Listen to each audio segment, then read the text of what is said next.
মরু অঞ্চলের প্রাণী হলেও বেশ কয়েক বছর আগ থেকেই দেশের বিভিন্ন এলাকায় বাণিজ্যিকভাবে দুম্বা পালন শুরু হয়েছে। এরই ধারাবাহিকতায় 2 বছর আগে দুটি দুম্বা দিয়ে খামার শুরু করেন পটুয়াখালী শহরের কলাতলা এলাকার বাসিন্দা শানু মৃধা। দুম্বা পালন করে সফল হয়েছেন তিনি। এবছর কোরবানিতে এই খামারের দুটি দুম্বা বিক্রির উপযোগী করে প্রস্তুত করা হয়েছে। রোগবালাই কম হওয়ায় এবং খাবার খরচ সাশ্রয়ী হওয়ায় অনেকেই তার মতো দুম্বা পালনে আগ্রহী হচ্ছেন। প্রাথমিক পর্যায়ে প্রাণী সম্পদ বিভাগও ছোট পরিসরে এই ধরনের খামার করার পরামর্শ দিচ্ছেন। সিলেট থেকে দুইটা দুম্বা আমি সংগ্রহ করছি। সংগ্রহ করে আমি 2,60,000 টাকা আমি দুইটা দুম্বা আনছি। আনার সাথে গাভিনে আসলো। এখানে আসার পর সে বাচ্চা দিয়েছে এক পিস বাচ্চা দেওয়ার পর আবার সাথে 3 মাস পর আবার গাভিন হয়েছে। আর এক পিস আমার আছে, বর্তমানে এখন ওইটা আছে 40 কেজি, তার বয়স হয়েছে 7 মাস। জানা যায় তিনি এর আগে ছাগল ও ভেড়া পালন করলেও বছর 2 আগে বাড়ির ছাদে বড় আকারের দুটি খোয়ার তৈরি করে দুম্বা লালন পালন শুরু করেন।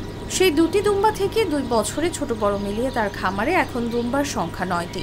ইতোমধ্যেই 1,20,000 টাকায় একটি দুম্বা বিক্রিও করেছেন। তো আপনার ফজরের পর আপনার 1 ঘন্টা পরিশ্রম দিলেই হয়ে যায়। 1 ঘন্টার ভিতরে খাবার দাবার রেডি করতে পারি, পরিষ্কার করতে পারি। তারপর আপনার খড় আছে, খড় আমি কিনিয়া আমি মেশিন দিয়ে গুঁড়ো করে রাখছি এবং মেশিন আমার ভিতরে আছে, মেশিন গুঁড়ো করে রাখছি। বর্ষার সিজনে যখন ঘাস থাকবে না তখন ওগো আমি বেশি করে খাওয়াবো।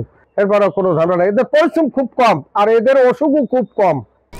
শানু মৃধা জাগো নিউজকে জানান, দুম্বা লালন পালন করা খুবই সহজ। তিনি যশোর জেলা থেকে দুটি দুম্বা এনে লালন পালন শুরু করেন। প্রথম পর্যায়ে একটি বাচ্চা দিলেও এখন 2টি করে বাচ্চা পাচ্ছেন। পাশাপাশি তিনি গারলের সাথে দুম্বার ক্রস করে উন্নত জাতের ভেড়া উৎপাদনেও সফল হয়েছেন।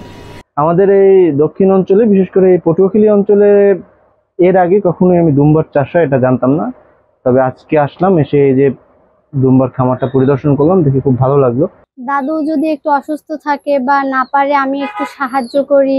কেন পশু পাখি ওরা বোবা মানুষ, ওদের লালন পালন করতে ইনশাল্লাহ আমার কাছে অনেক ভালো লাগে। সরেজমিনে দেখা যায় ভিন্নধর্মী পশুর খামার দেখতে প্রতিদিনই জেলার বিভিন্ন দূর দূরান্ত থেকে মানুষ ছুটে আসছেন। আসন্ন কোরবানির ঈদে বিক্রির উপযোগী হয়েছে খামারের দুটি দুম্বা, যার বাজার মূল্য চাওয়া হয়েছে 2,80,000 টাকা। তার সাফল্য দেখে এলাকার অনেকেই এখন দুম্বা পালনে আগ্রহী হচ্ছেন। জেলা প্রাণী সম্পদ কর্মকর্তা মোহাম্মদ ফজলুল হক সর্দার জাগো নিউজকে বলেন, দুম্বা একটা লাভজনক ব্যবসা বলা পারি।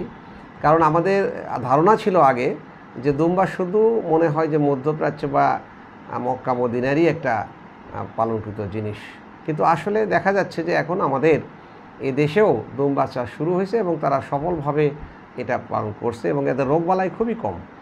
আমরা দেখলাম যে এটা বেশ কিছুদিন যাবৎ এটা পালন শুরু হয়েছে এবং এটা দ্বারা যেটা আমাদের হচ্ছে, আমরা বিরাট একটা উদ্যোক্তার সৃষ্টি হচ্ছে, বেকার সমস্যার সমাধান হচ্ছে এবং আমাদের যে খাদ্য পুষ্টি নিরাপত্তার এখানেও তারা গুরুত্বপূর্ণ ভূমিকা পালন করছে। দুম্বা ও ভেড়া কাছাকাছি প্রজাতির প্রাণী। দুম্বা মরু অঞ্চলের প্রাণী হলেও এটি সহনশীল। তারপরও শুরুর দিকে শানু মৃধার মতো ছোট পরিসরে উদ্যোগ নেওয়া সুবিধাজনক।